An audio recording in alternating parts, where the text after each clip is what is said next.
Magandang hapon po sa inyong lahat.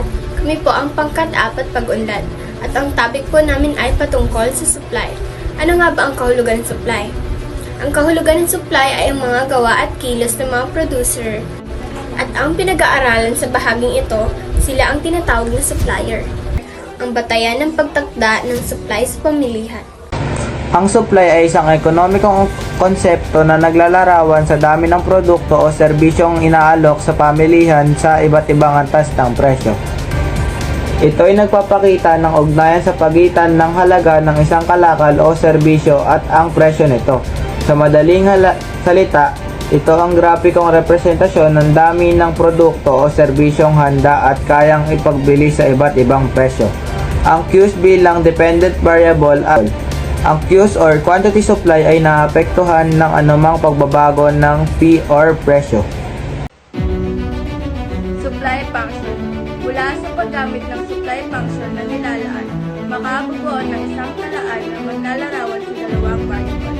Ang supply schedule ay isang talahayan na nagpapakita ng dami ng produkto na handa at kayang ipagbili ng producer sa iba't ibang presyo sa isang. Ang supply schedule ay isang tabular na pagsusuri ng mga halagang handa at kayang ipagbili ng isang producer sa iba't ibang antas ng presyo. Ito ay nagpapakita kung paano nagbabago ang dami ng produkto o serbisyo na inaalok sa pamilihan kapag nag-iiba ang presyo nito. Halimbawa, maaaring magkaroon ng supply schedule para sa isang produkto tulad ng asukal kung saan ang bawat row ng tabela ay naglalaman ng iba't ibang presyo at ang kaugnay na dami ng mga asukal na inaalok. Ang ganitong impormasyon ay mahalaga sa pagsusuri ng supply at demand sa isang ekonomiya at pagtukoy ng tamang presyo ng isang kalakal o serbisyo. Ano ang mga salik na nakakaapekto sa supply? Una, ang teknolohiya. Ang teknolohiya ay makabagong teknolohiya na maaaring mabababa ang mga gastos sa produksyon, na maaaring magdulot ng pagtaas ng supply. Pangalawa, dami na nagtitinda. Ang dami ng producer o nagtitinda sa merkado ay maaaring makaapekto sa supply. Mas maraming nagtitinda, mas mataas ang posibilidad na maraming produkto sa pamilihan. Pangatlo, subsidy.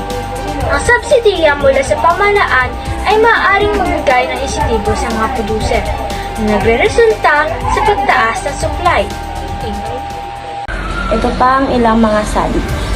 Gastos ng produksyon.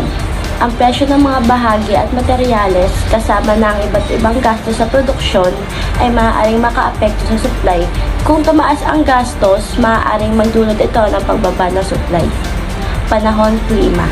Ang klima at panahon ay maaaring makaapekto sa produksyon ng ilang kalakal.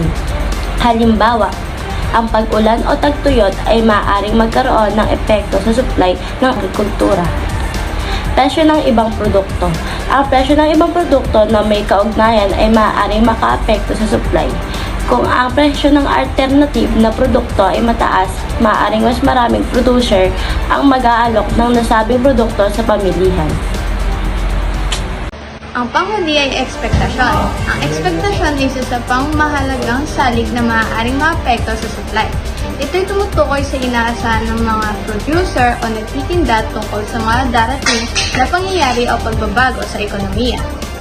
Ang pagsusuri ng ekspektasyon ay kritikal sa pag-unawa ng kilos ng supply sa merkado, sapagkat maaaring magkaroon ng epekto sa desisyon ng producer kung gaano karaming produkto ang Kung paglalarawan ng pagbabago ng individual na supply ay maaaring ipakita ang ugnayan ng pagitan ng presyo ng produkto at ng dami ng supply ng handa ibenta ng isang individual o negosyante. Kapag tumaas ang presyo, maaaring tumaas din ang dami ng supply na inaalok at kapag bumaba ang presyo, maaaring bumaba rin ang dami ng supply. Ito ay nagpapakita ng konsepto ng batas ng supply na nagsasaad na may positibong ugnayan sa pagitan ng presyo at dami ng supply. Ang paggalaw ng isang kurba ng individual na supply ay maaaring ipakita kung paano nagbabago ang dami ng produkto produkto o serbisyong inaalok ng isang individual o negosyante sa response sa pagbabago ng presyo. Kung ang kurba ay umaangat, ito ay maaaring nangangahulugan ang dami ng supply ay tumataas kapag tumataas ang presyo at bumababa kapag bumababa ang presyo. Ang dami ng supply ay tumataas kapag tumataas ang presyo at bumababa kapag bumababa ang presyo. Paglipat ng individual na supply curve ay maaaring maging resulta ng iba't ibang mga faktor. Halimbawa, kung ang isang negosyante ay nakakaranas ng pagtaas ng mga negosyo ng produksyon, tulad ng pagtaas ng presyo ng mga raw materials o pagtaas ng mga sweldo ng manggagawa, maaaring itaas ang buong supply curve.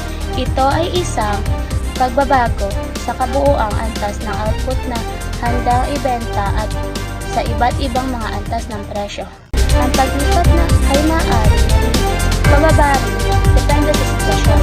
Halimbawa, kung mayroong bagong teknolohiya na nagpapababa ng mga dating na produksyon, maaaring bumaba ang supply curve. Ipinapakita ang mas mataas na antas ng output na handa ibenta na sa iba't ibang mga antas ng presyo. Ang supply ay may malaking kahalagan sa ekonomiya dahil ito ang naglalaan ng produkto at serbisyo na kinakailangan ng mamimili. Naririto ang mga ilang kahalagaan ng supply. Pagpapahayag ng produkto. Ang supply ang naglalaan ng mga produkto at serbisyo na kinakailangan ng mamimili. Ito ang mekanismo kung paano ang mga kalakal ay napupunta mula sa mga producer patungo sa consumer. Balanseng ekonomiya. Ang sapat na supply ay mahalaga para sa balanse na ekonomiya. Ang kakulangan ng supply ay maaaring magdulot ng mataas na presyo at kakulangan ng produkto, habang ang supply ay maaaring magdulot ng bababang presyo. Pangunahing bahagi ng batas na supply at pangangailangan. Ang supply at demand ay nagtutulungan upang maayos na ma-regulate ang presyo at pagganap ng ekonomiya. Ang pagkakaroon ng sapat na supply ay mahalaga para mapanatili ang balanseng merkado. Pakikipagkompetensya. Ang malusog na supply chain ay maaaring magbigay daan sa mas maraming pagkakataon para sa pagsusumikap at pagpapabuti. Nagbibigay daan sa mas mainam na kompetisyon sa merkado. Ito ay maaaring magdala ng inobasyon at mas mataas na kalidad ng produkto. Paglikha ng trabaho. Ang pag-andar ng supply chain mula sa produksyon hanggang sa distribusyon ay naglikha ng maraming trabaho sa iba't ibang sektor ng ekonomiya. Ang supply chain ay nagbibigay